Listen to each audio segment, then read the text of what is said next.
안녕하세요. 여러분들의 평생 피부조치 닥터스카이필 하늘느낌 피부과 최천필 원장입니다. 자, 무더운 여름이 이제 좀 지나가서 이제 선선한 가을이 오고 있는데요. 여름 동안 햇빛 많이 보시고 지나치면서 다양한 색소 침착, 기미 이런 것들 생기신 분들이 있으시고요. 또 레이저 시술하다가 잘못돼서 색소 침착 부작용 환자들도 있을 거예요. 오늘 이 시간에는 레이저 시술 후 색소 침착, 여름철 자외선 색소 질환 이런 것들에 대해서 다시 한번 알아보는 시간을 가져보도록 하겠습니다.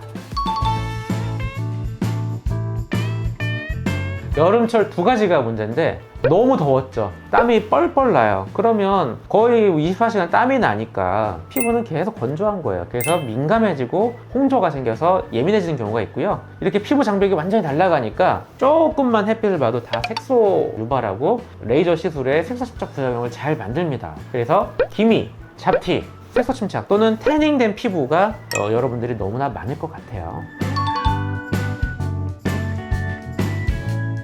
자, 수많은 색소 중에서 이번 시간에는 염증 후 과색소 침착 PIH에 대해서 알아보도록 하겠습니다. 염증이 생겼다, 레이저 시술했다, 상처가 났다, 다쳤다, 이때 바로 색소 침착이 생기는 건 아니고요. 염증 반응이 지속되다 보면 보통 3주차, 4주차에 색소 침착이 나타나고요. 한번 색소 침착이 되면 적어도 6개월간 가는데 6개월이 지나면서 서서히 자연 회복이 되기 시작합니다. 근데 문제는 뭐냐면 자연 회복되는 색소 침착도 있고 그런 피부도 있는 반면 1년, 2년, 3년이 돼도 절대 회복이 되지 않고 오랫동안 유지가 되는 색소 침착도 있다는 점이 문제입니다.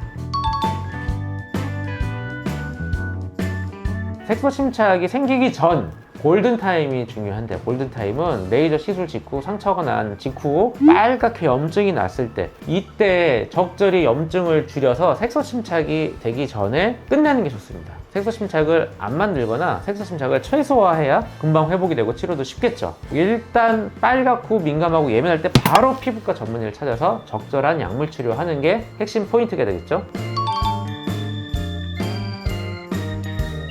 색소 침착이 이미 생긴 다음에는 기다리거나, 두 번째 미백 연고를 꾸준히 바르거나, 세 번째 가장 빨리 치료하고 싶으면 레이저 토닝을 하는 것입니다. 다행히도 이러한 색소 침착은 레이저 토닝의 치료 효과가 아주 좋아요. 무조건 남지 않고 거의 100% 잘 회복이 될 수 있으니까 너무 걱정하지 마시고 제대로만 치료하면 하늘느낌 특화 치료그램이죠. 듀얼 플러스 토닝 레이저 토닝과 LDN 관리로 치료합니다.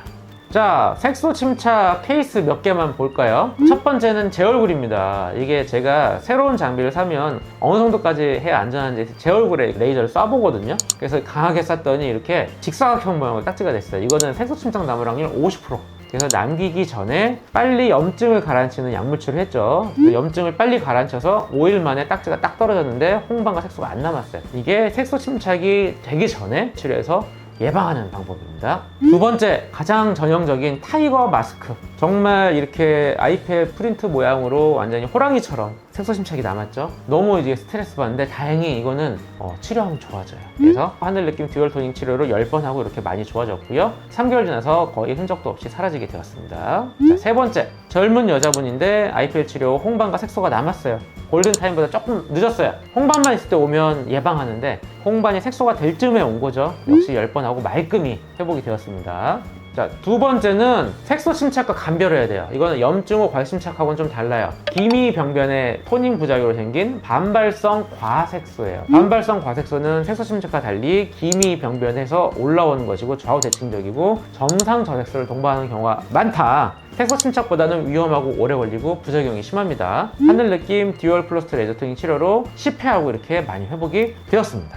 세 번째 부작용 케이스는 여드름 흉터 치료를 때 쓰는 프랙셔널 레이저 부작용인데요. 얼굴 전체 하면 잘 모르니까 부분 시술한 케이스를 갖고 왔어요. 코하고 볼만 부분적으로 프랙셔널 레이저를 하고 나서 홍반과 색소 침착이 남았죠. 프랙셔널 레이저 부작용의 특징은 먼저 홍반이 아주 빨갛게 오래 지속돼요. 홍반이 한두 달 지속되면서 거기서 색소 침착이 올라옵니다. 홍반일 때 혈관 레이저 치료하면 좀 더 빨리 좋아지고요. 근데 무조건 시술병원에서 기다리라고 해요. 기다려서 한 달이 넘어서 몇 개월 있다 오시면 이렇게 색소 침착까지 같이 진행해서 오시기 때문에 홍반 치료와 색소 침착을 같이 해야 됩니다. 5개월 치료하고 많이 좋아진 케이스가 되겠습니다. 자, 여섯 번째 케이스는 우리가 그냥 색소 레이저로 딱지 만들어서 점이나 주근깨 뺐을 때 이런 동글동글한 모양으로 생긴 부작용이 되겠고요. 이것도 가장 전형적인 색소 레이저 후 생긴 색소 침착이고요. 역시 레이저 토닝 치료로 잘 회복이 됩니다. 10번 치료 80% 정도 빼진 색소 전후 치료 사진이 되겠습니다.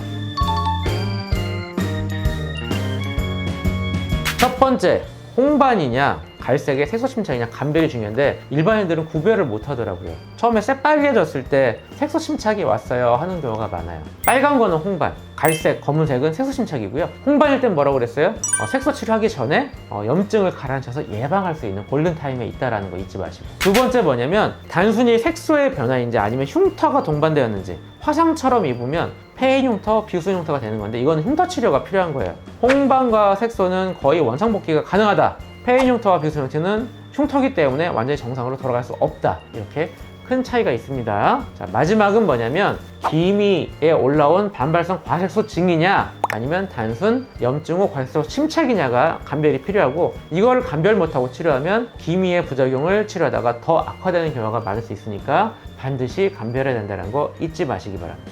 자, 오늘 흔히 이제 누구나 갖고 있는 색소, 특히 색소 침착, 그리고 부작용에 의한 염증 후 과색소 침착, 기미, 잡티 이런 것들에 대해서 설명해 드렸습니다. 제가 이런 걸 왜 이렇게 여러 번 강조하냐면 되게 흔해요. 색소가 진해지고 색소가 생기는 건 일상다반사인데 색소가 더 악화돼서 너무 어려운 상태에서 피부과를 방문하지 마시고 쉽게 치료된 상태에서 여러분들이 피부과 전문의에게 진료를 본다면 아주 쉽게 완치가 가능한 상태로 저를 웃는 낯으로 볼 수 있다는 거 기억하시고요. 항상 여러분들에게 큰 도움이 되고자 노력하는 닥터 스카이필 하늘길 피부과 최천필 원장이었습니다.